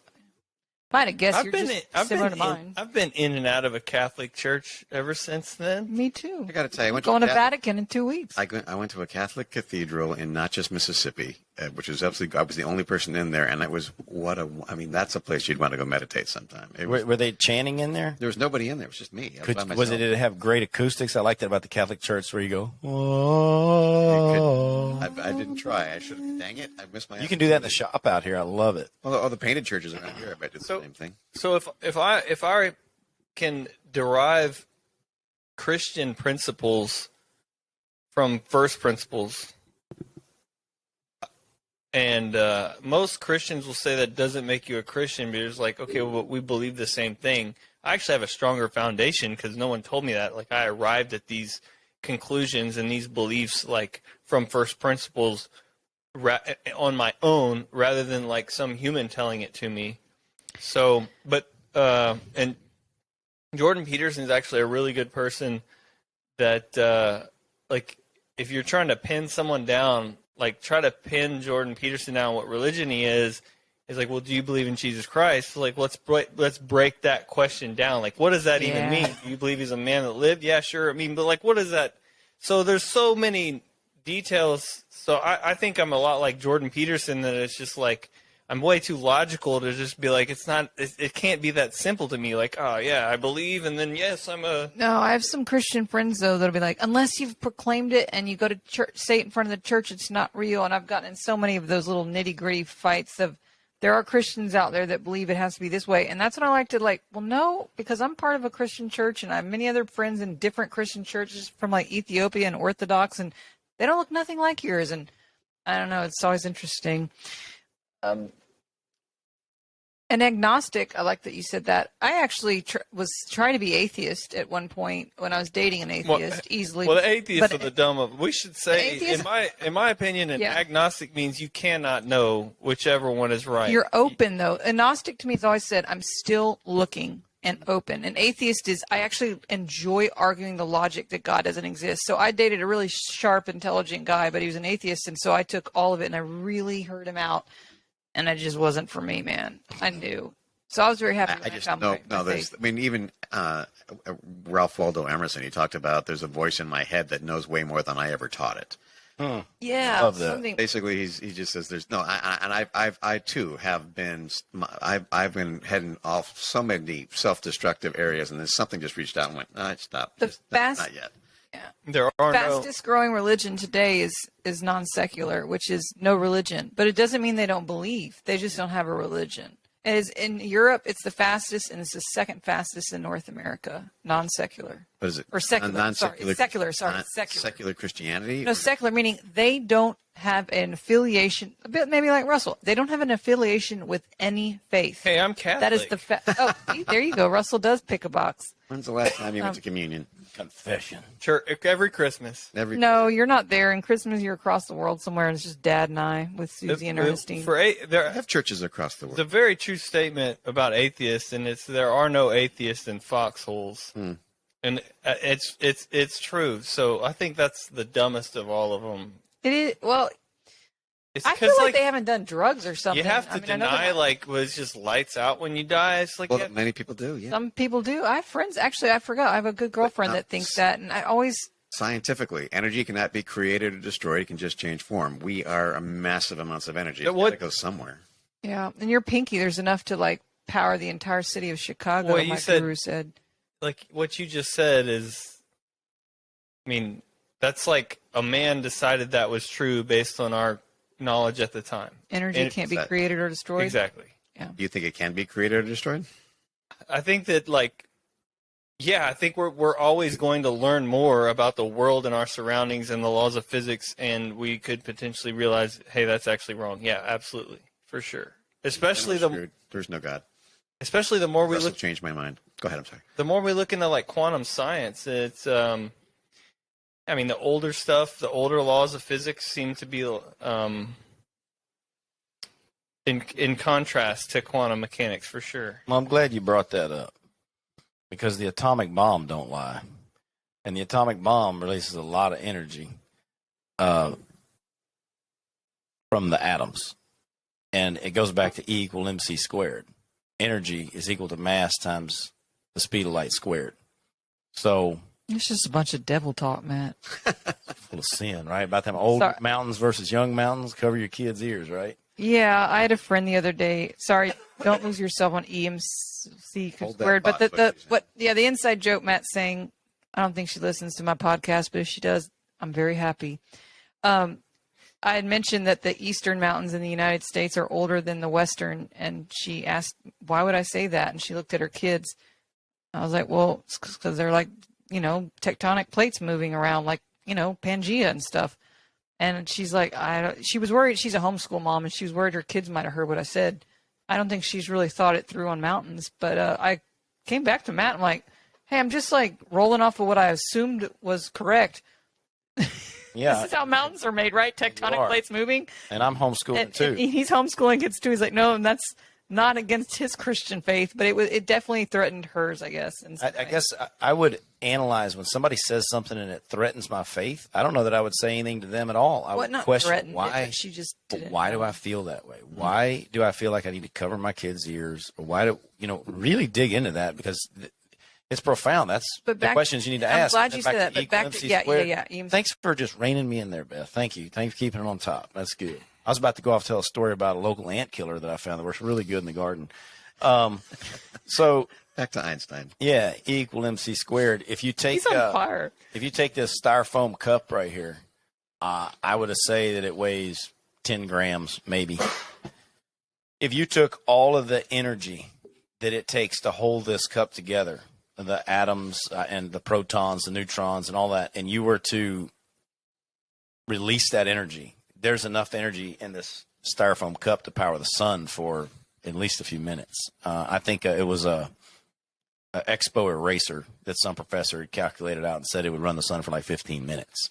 So when you think that you weigh 170 pounds or whatever it is, that's a tremendous amount of energy. But then when you extrapolate that out to the mass of the Earth, the mass of Mars, everything in our solar system, to our galaxy, to our universe, I think you hit on something that's fairly profound, which is something I've thought about, which is, okay, if God created this system, I believe that energy that holds all this together through E equal mc squared would be a thought. That all of this is actually a thought. And to me, I haven't been able to find one thing yet that debunks that. Remember when Elon Musk and them were saying there's a huge probability that we're in a simulation? That, it's like the Matrix, we're in this computer-generated simulation. They were going one way with that, but I would say the cousin to that is we actually are like that, but we are in the thought. Yeah. Which would mean that we don't exist outside of God. We are part of God. We're his thought. And I've always given the analogy that you could, and did I say this on another podcast about where you could think of you could write a book and you could come up with a character in a book and you could, stop me if I've already said it, but you could give that character clothes to wear. You could say what day of the year it is. You could do all these details, but you could never give that person free will. And that's the difference between us and God. God not only knows how every drop is held together. I was in a waterfall once thinking about this. I'm like, every water drop that's ever fallen, that ever will fall, God knows every movement of that water drop, where every electron is, which is better than the Heisenberg principle, which is we can know where an electron will be or when it will be, but not both. But see, God can know where it will be and when it will be at the same time of every electron in the universe. We can't, it goes back to the dog looking at that doorknob. We cannot comprehend that. But this gives us amazing power at the same time. Because if God created by thought, and we're made in the image of God, and we're part of God, watch your thoughts, because they're powerful, and you will create by them. Crap. Yeah, so don't be so hard on yourself. Accept things. Be humble, but be open to receive. Yeah, I mean, all your MC squared and physics and stuff it's all Wrong. All that science. Ugh. all that's in time-space assumptions. Yeah. That's true. And if time is just a perception or something we perceive, so there's fields of science that are making time-space assumptions and trying to see how And true, because outside of that is no time. God's not in time. Well, Russell kind of reminds me of like my day at Cambridge, right, where you're at like the highest elite universities in the world, where all these brains understand and talk about EMC squared back in the 50s and understand it all. And then I'm like, yeah, but now we're questioning if men and women are, the same thing, and if they can get pregnant. That's why I don't give that any time. Those Don't are give that very, any time. yeah. That- It's probably bad we well, talk so that's about it as much as Yeah. we do. It's What- just funny to me. what- It's a joke. Yeah. But I don't know. We'll see in 5 years where we Very- go. This is very low level consciousness type. I think the reason it matters is because today they have gotten to universities. Cambridge has actually been in and out of the news of I think that was the one that did let Jordan Peterson come. But I mean, they've gotten so woke at universities. You may even have a university as esteemed as Cambridge or Oxford that used to debate EMC squared. They're now being like, well, we can't deny or confirm that men can get pregnant. I mean, we're kind of on that doorstep. Okay, sorry to bring us back to No, but it's a good point. But it hit my There was a head. time that we were aspiring to really lofty goals, and now we're just wallowing down here In muck, yeah, issues. and we all know the truth. But we don't often say it in the news. It's to be polite. Like I get why we're doing it, but we also know that I want to be polite, but I also want a world that works. And I know a world can't be built without a foundation, and we have to have a foundation. Like men are men and women are women. Well, it's when we're talking I about will be. Hannibal comes Here's the over the thing. mountain. I'll be nice though. We'll be I nice. think we're on the back side of that. I mean, everything is. Are you think? I mean, maybe so. Maybe. So you watch Bill Burr's comedy special. I mean, he just rips it all to shreds. Does he? Rips what? Men and women. So thingy. he just Two genders. So he brings up that just what good comedians do is they say, I guess, what you're thinking, but what no one actually says out loud. No one's willing to say. Yeah. So We do that on this podcast. he points out that the soccer players are being interviewed, and they're like, this is, I guess, we're virtue signaling now, or we're talking about how the men's soccer team makes way more than the women's. And they ask them, they do the press conferences sometimes where they have the players, and they ask the men's soccer players, why do you make more than the women? And every single one of them had to act like they didn't know the answer. Like, well, I don't know. But it's just like, You're way more interesting. You're selling to watch, more bro. tickets. Exactly. It's obvious. Like when you go to the women's soccer games, the bleachers are empty. It was like, could that be a reason they make less?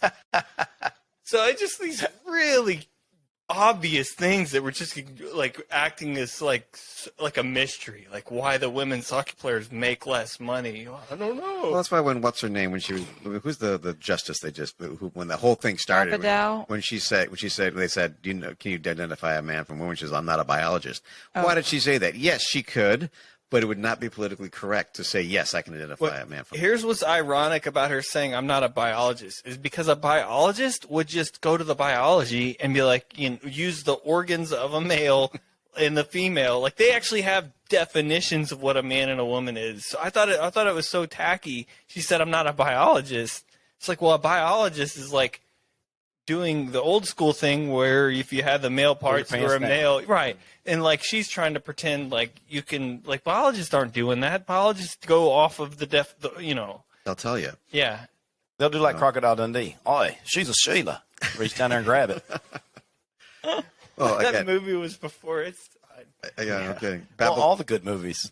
Dang, you're right. Hey guys, I don't mean to be the Debbie Downer here, and this is a hot topic, but I think we've been rolling for like almost 2 hours, and I got some 42. stuff that's got to be done tonight. Thanks for shutting us down, Matt. Sorry. Yeah. Well, I mean, y'all can keep rolling, but I got to bounce.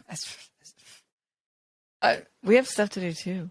Yeah, we're very, very busy. You know, I feel bad. We're looking at Rex's book we didn't get to. No. So, but you know what? I can tell stories. Actually, later. why don't you tell one story real quick? That funny one. Quantum bomb. No. Oh, Russell she hit cut the you quantum off. bomb. We're She done. hates stories. All right, ladies and gentlemen, come back next time, and I will tell. Are we really wrapping? We're done.